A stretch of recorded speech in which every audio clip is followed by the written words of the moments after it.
Hi there and welcome to Mastering Hard Surface Lesson 4. So in the last lesson we didn't actually get to cover very much modeling itself because we're so new to the whole process of working from blueprints that I needed to kind of solidify in your mind that you have to start by tracing those curves so that later on your topology is going to flow correctly around the points that are going to be most obviously causing pinching, like the beveling and things like that. So there's a very specific reason why we were doing that.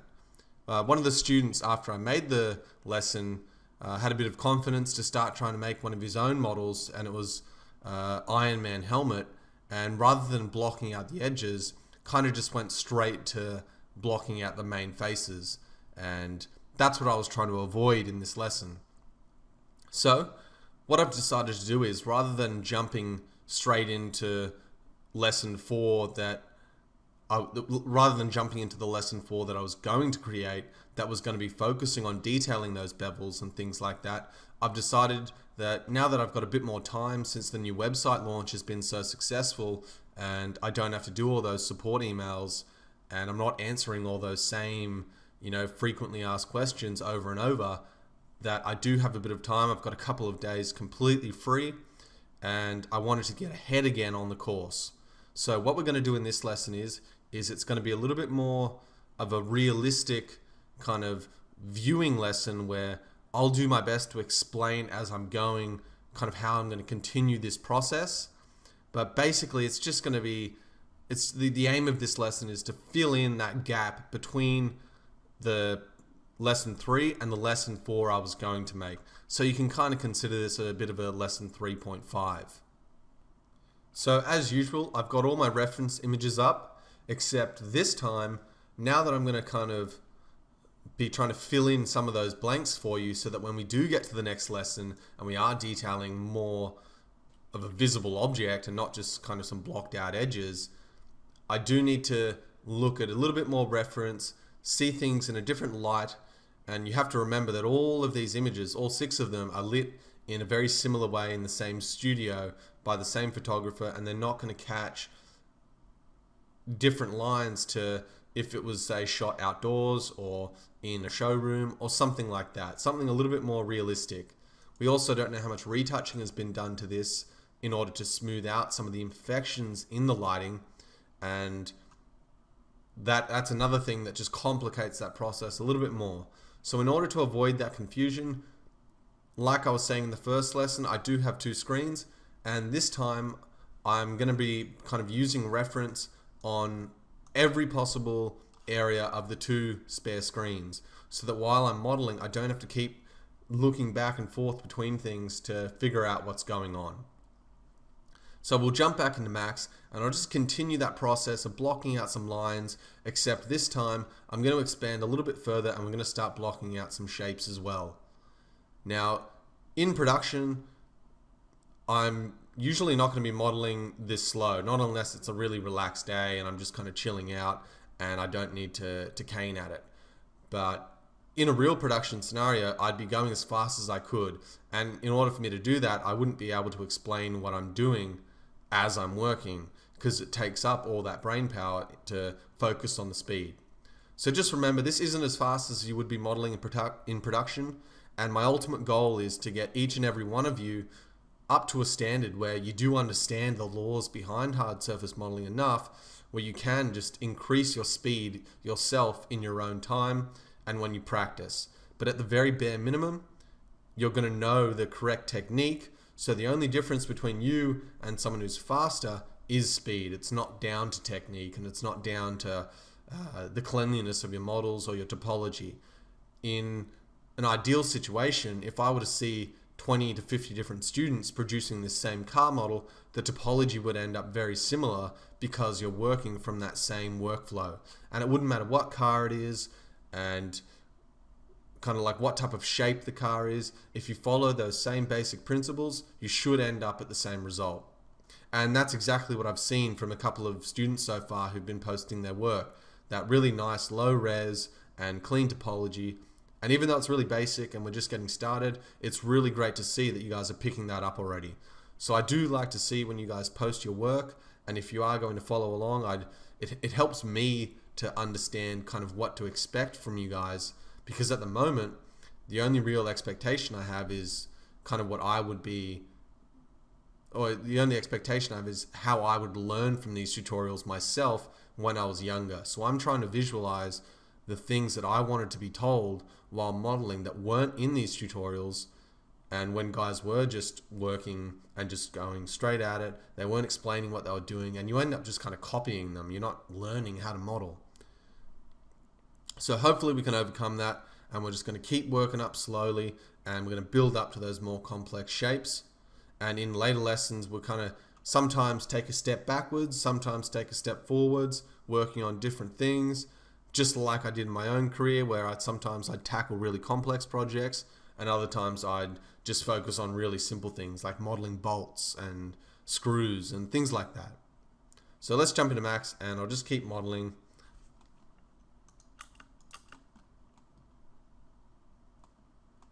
So before I start, I'm just going to, because it's been a couple of days since modeling this object, I'm just going to take a little bit of a look around the object, get a feel for what type of topology I'm going to drag out, where I'm going to start to drag things out first, and ultimately just get an idea in my head again of where the model's at.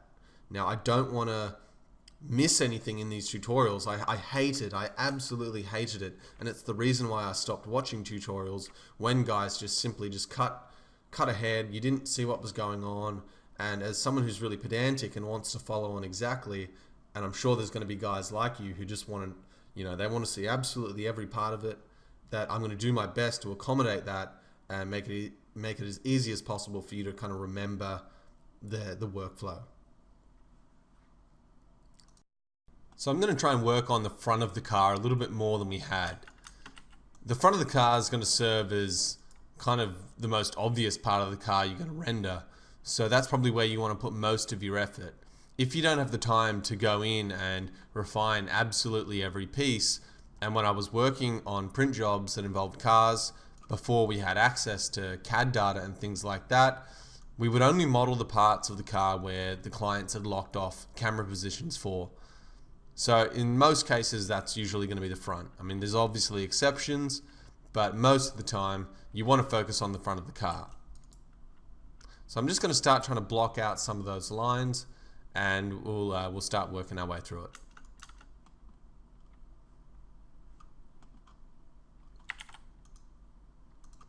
And you can see I don't really have much regard for how I draw out topology, just as long as I can do that.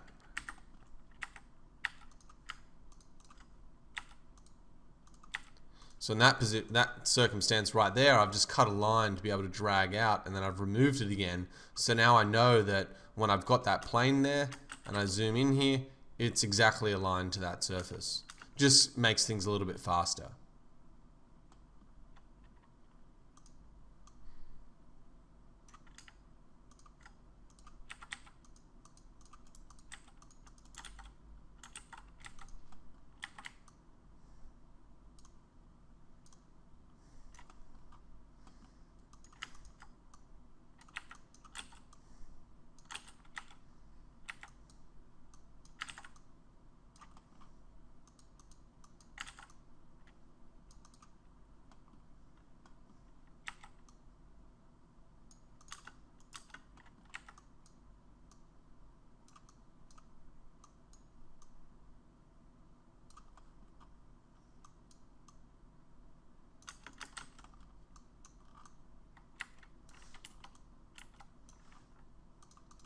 I'm also just going to hide this back view just so it's not in the way.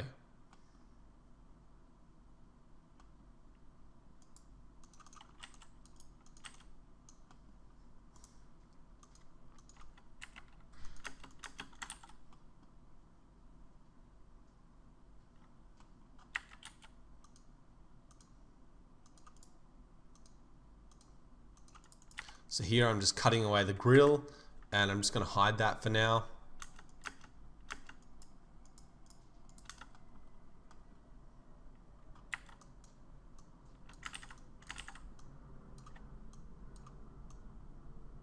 And you can see I'm just trying to follow this line here. The blueprints really not that great. So we're just going to have to work with kind of what we've got.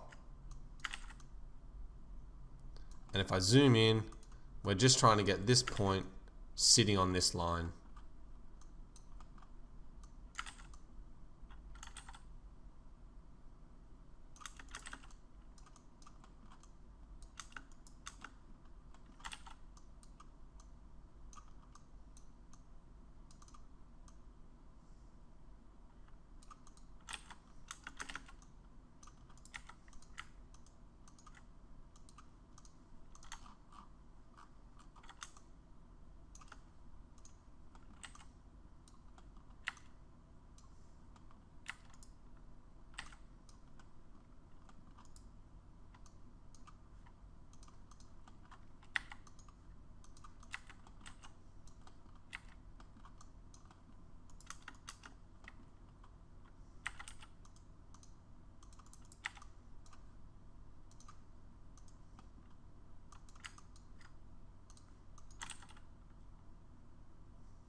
So now I'm just going to cut another line down here, just so that we can start to kind of dip the front grill part.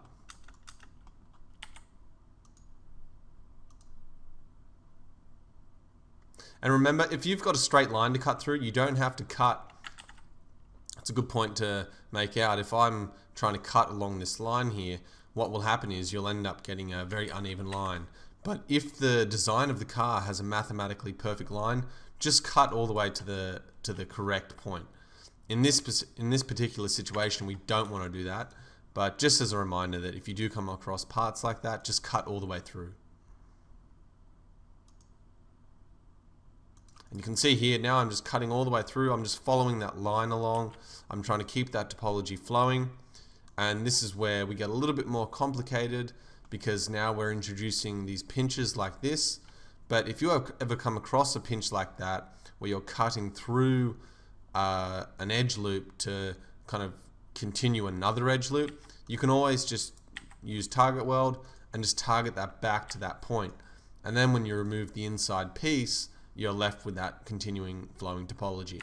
And it doesn't matter about this 5-sided point at the moment, we'll work on that later.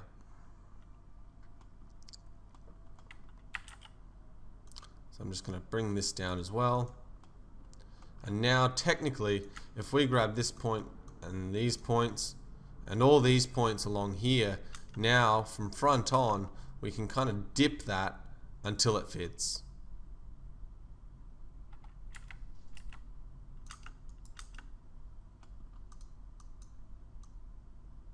And just always, I'm just grabbing kind of points and just getting them to flow as close as possible to those lines. We'll introduce more topology down here later. The reason I haven't added that is because I don't want to overcomplicate this surface that's meant to be smoothing flat. So what I mean by that is if we come out here, you can see I want that to flow quite evenly. And if we have to start going in later on and moving points up and down to fit a little bit more accurately, when we add extra points and do that, it just makes our job so much harder, because then we've got to move all these as well and make sure that they're not adding pinches or removing the flow of the topology.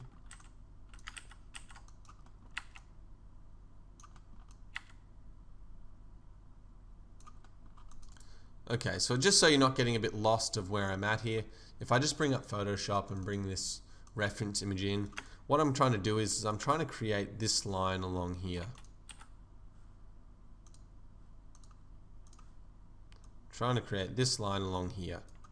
And in order to create that hardness, what I'm going to do is I'm just going to add another edge loop along here to create a little bit of pinching. So you can see right now the edge loop's very soft, but if I select those points, and what I can do is I can just get rid of that, because at some point I'm going to need to make all this flow together quite nicely. And in fact, what I can do is if I cut down here and get rid of this point, now that topology is flowing really nicely, whereas before you can see we've kind of just cut it off a little bit and it's causing pinching. So if we get rid of that, now this piece can be treated as its own singular piece, and when we get topology to keep flowing down here, it should behave quite nicely. So back to what I was saying, I've just got this point here, and I'm just going to go up to this point and add a little bit of a chamfer to it, and that's going to give it hardness. And you can kind of see, just like that, we've just added in that hard edge. And later on we can go in and refine how that's going to look.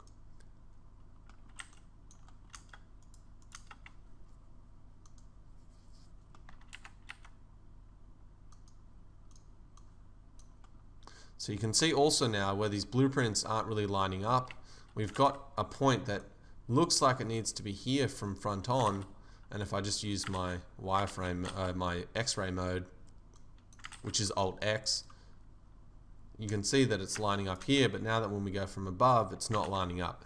So this is a perfect example where blueprints aren't completely reliable, but if you do go from front on, I'd say it's better just to focus on matching the depth of that curve and to use the top viewport for getting things like the actual proportions of those cuts.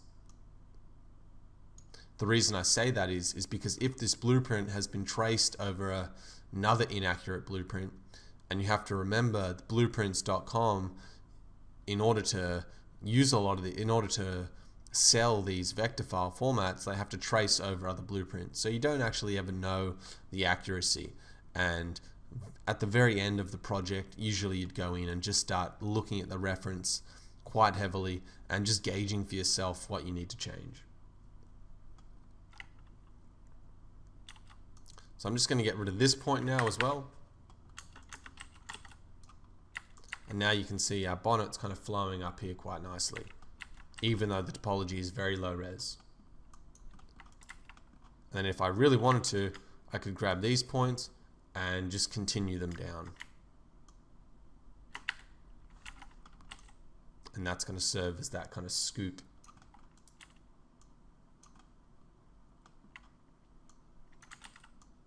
And at this point, I'm just going to eyeball that into place.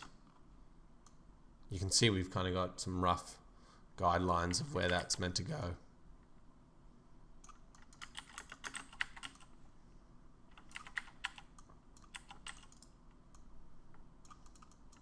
Also note that I've got a lot of that speed that I'm modeling with comes from having a really nice finger alignment on the keyboard, and we spoke about that in the first lesson. But once again, I just want to reiterate, I've constantly got my finger on S, because while I'm modeling, you'll see I'm hitting spacebar and S, and then I've kind of got my index finger over the numbers, so that when I want to change sub-object selection modes, it's all the main keys I'm pressing are readily accessible without having to look at the keyboard, without having to wonder what I'm doing.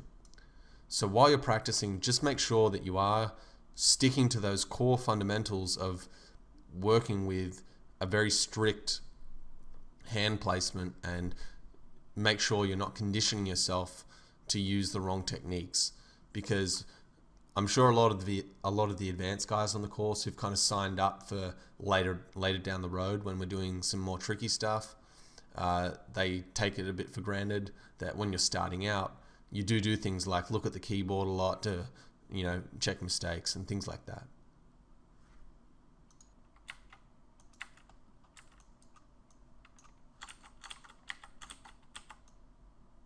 You can see what I can do here. I can kind of just use, what I've done is I've hit C to turn on edge constraint toggle, and I'm just going to move that in a little bit, and we're just going to start to create and match that shape we're seeing here.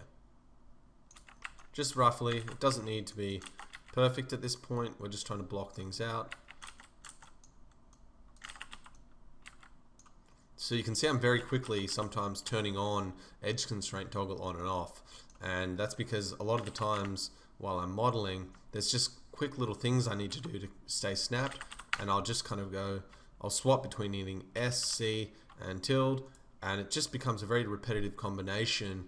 And when you are hearing my keyboard go off, and in this lesson I'll try and make sure that those hotkeys are visible that I'm clicking. Camtasia I think does a pretty good job of it, but I could probably figure out a way to get it a little bit more detailed on screen for you guys, so you know exactly what combination of keys I'm pressing. But for now I've only got Camtasia to work with, so I'll do my best, but I'll we'll keep going now.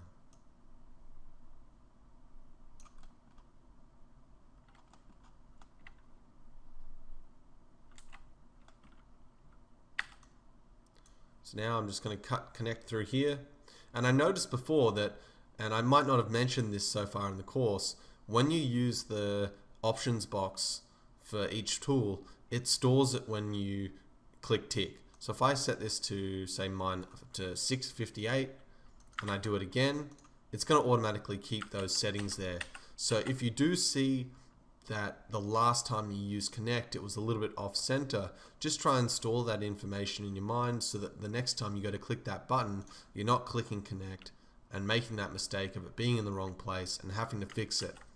Now these are some pretty advanced things to remember early on, but I'm just trying to drop, every little thing that I focus on while modeling. So what I'm going to do is I'm going to reset that to 0, and if you bring up these sliders and right click them, it will reset all the options. So if I just set whatever settings I want here, I can just right click and it goes back to the defaults.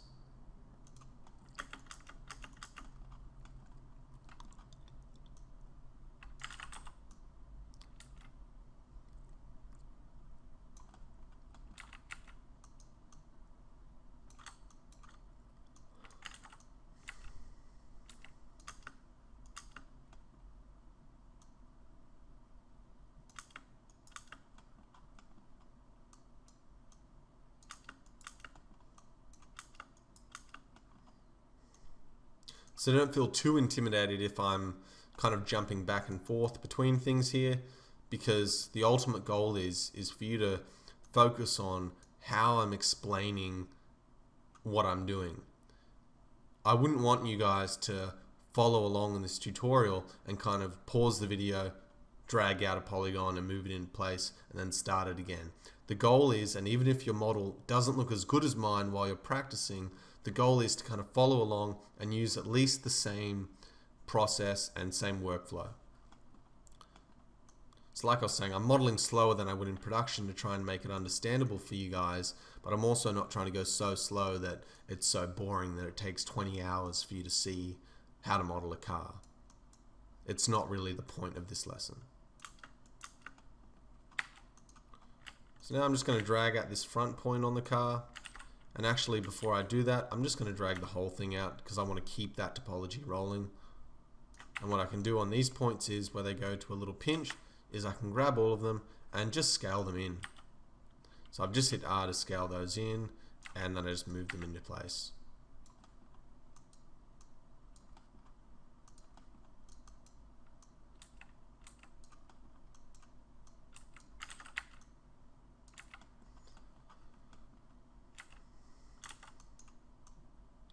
And now you see on the front, I've accidentally moved that off 0.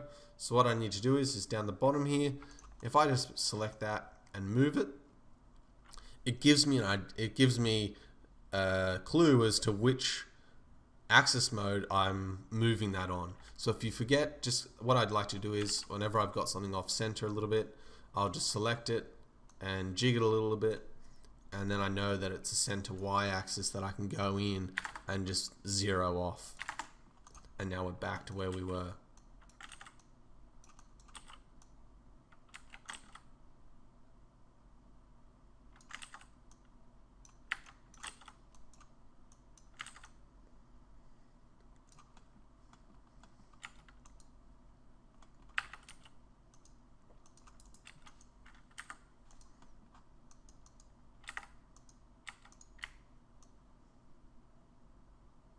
It's going to add 2 points in between there.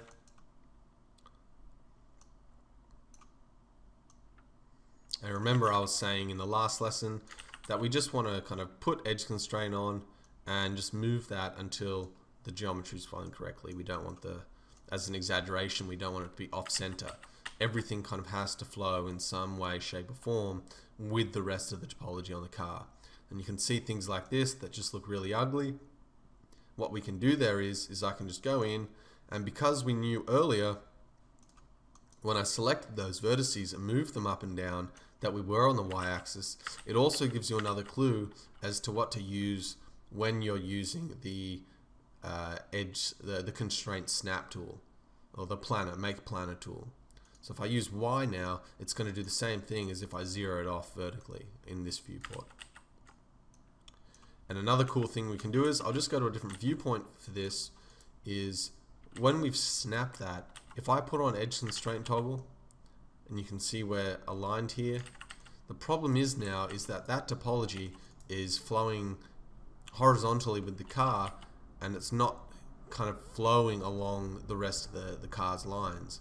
So what I like to do in these scenarios is I like to turn on edge constraint toggle, and if you just rotate all at once, it keeps those vertices snapped, and you won't cause any pinching this way. Or if you do have a more complicated surface, it's going to reduce the pinching as much as physically possible doing it this way. So that's the best way of doing that.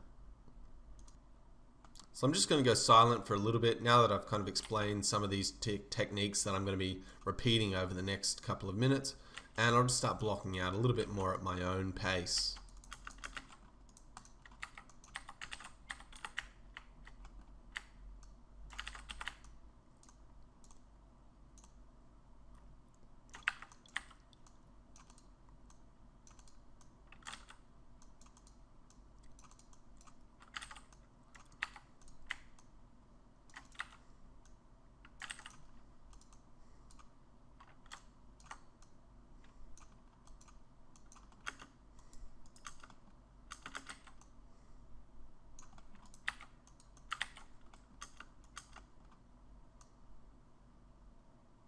I'm just going to move all those points down, and now one by one I'm just going to raise those vertices until they're lining up correctly.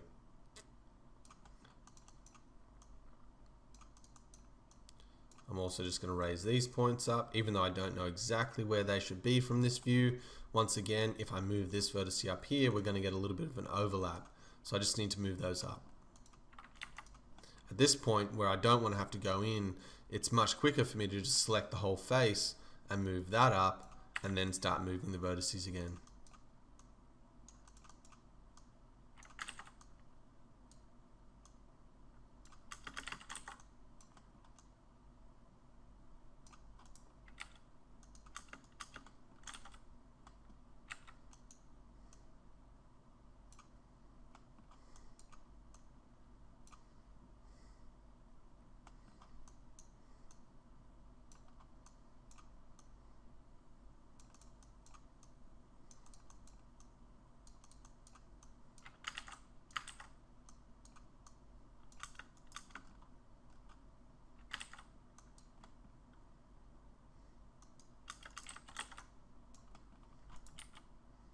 Here I'm just going to cut a little point and then target weld that up to the top.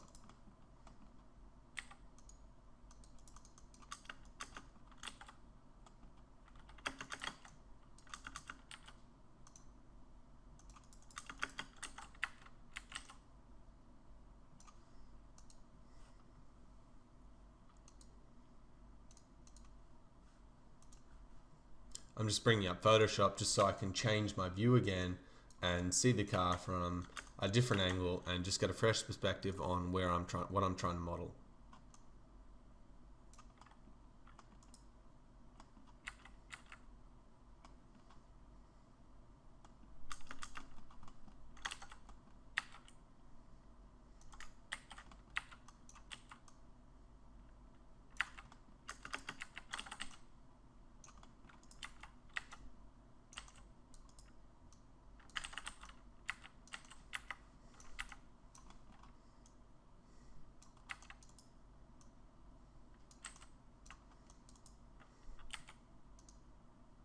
You can see just cutting this edge loop here is just going to harden that off, and we start to kind of cut together the shapes of the bonnet.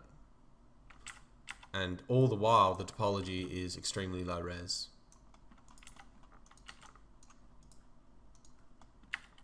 So what I can do next is, now that I've got that all blocked out, I'm just going to go from side on, and I'm just going to drag this down.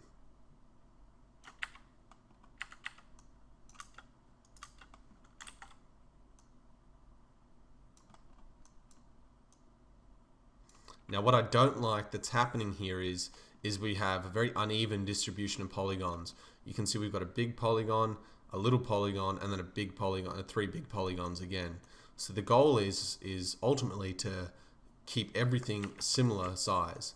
So because I know that this piece has that cut line in it, later on I know that I'm not going to necessarily need this point here, and if I just get rid of that now before it's kind of too complicated in our mind, it doesn't matter about that little rotating point. We just want to make sure that the overall car is got the nice flowing topology. At this point, I haven't gone in and started refining any details yet, so it's very important to remember that. Here though, we know that there's going to be, if I bring up the front of the car, and I'm sorry I kind of have to do this, you can see here where it goes up to a little bit of a dip. And we've got this edge that we're just going to have to work with and start cutting in.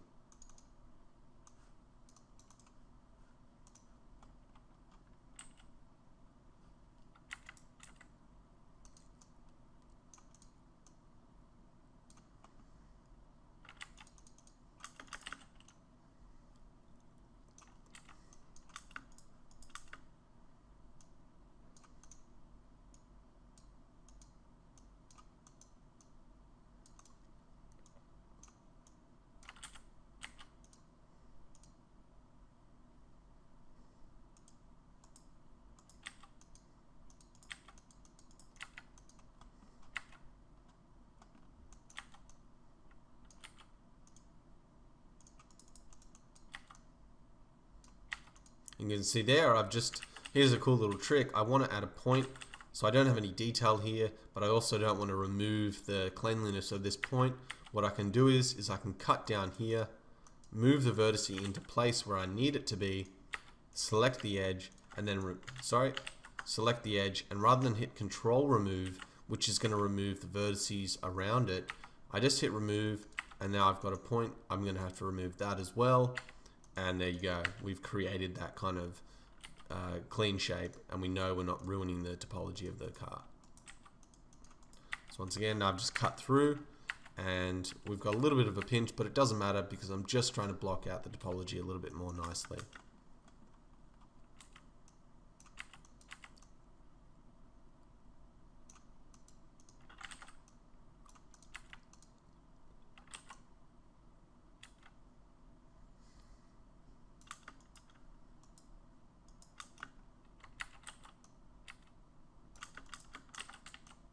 So don't worry about that pinching just yet. We'll work it out in a second. So now I'm just going to select this inside loop. I don't want to go too far, so what I'd like to do sometimes is I'll just select the edge loop with Control L, drag it out, and then just using Alt, I'll just unselect the areas I don't want to have to drag out. So now when I pull out this piece that's going to define that shoulder on the first tire, it's not adding too much detail too soon.